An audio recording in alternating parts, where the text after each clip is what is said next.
চুপচাপ মা। মা, ও মা, ভাত খেয়েছো? আচ্ছা, ভাত খাওয়ার পরে যে ওষুধগুলো ছিল ওগুলো খেয়েছো?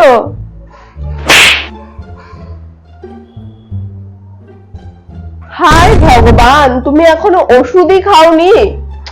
মিনতিকে একবার তো বলবে, চুপচাপ থাকলে হবে? দাঁড়াও, আমি এনে দিচ্ছি। জানো, আজকে না আমি ফুচকা খেয়েছি।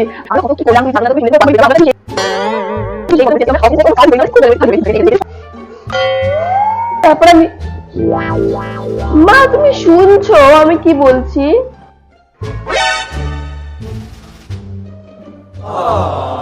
তাহলে আমি এতক্ষণ থেকে যে এত কথা বললাম, কিছু তো বলবা।